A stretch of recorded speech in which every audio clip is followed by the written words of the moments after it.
Et dans la province du Kasaï central, la malnutrition chronique se porte bien dans cette province.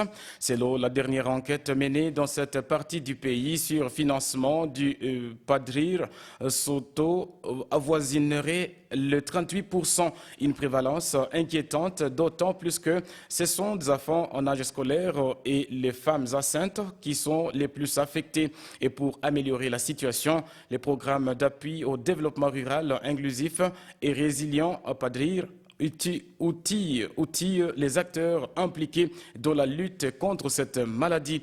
Reportage de Frank Mbambi, Chikungwila à Depimbujumaï. Face à cette situation, le programme d'appui au développement rural inclusif et résilient Padrir s'est mis en branle. À travers un atelier de formation organisé en Mbujimaï, il renforce les capacités des acteurs impliqués dans la lutte contre la malnutrition. Les participants venus de l'Omami, du Kasaï central et du Kasaï oriental sont entretenus notamment sur l'alimentation du nourrisson et du jeune enfant, ainsi que sur la nutrition à assise communautaire. Objectif affiché, améliorer l'état nutritionnel des enfants en âge scolaire et des femmes enceintes. David Nzengu est conseiller en genre et nutrition au Padrir.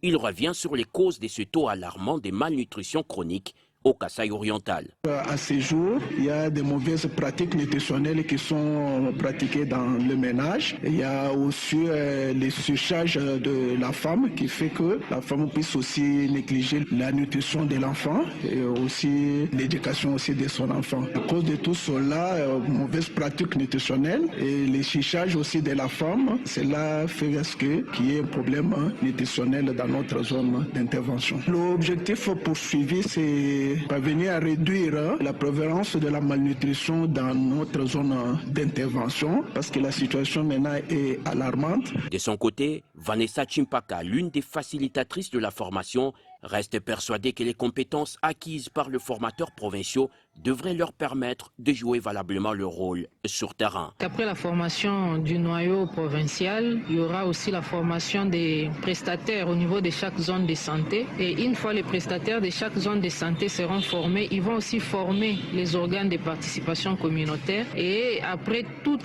cette série de formations en cascade, il y aura maintenant la mise en œuvre effective des activités au niveau de chaque communauté. Au Kasaï oriental, la malnutrition affecte non seulement les 5 territoires, mais aussi la ville de Mbujimaï. Mbujimaï, Franck Mbambi Chikungwila, RTE et Kivu. Merci à vous, Franck Mbambi.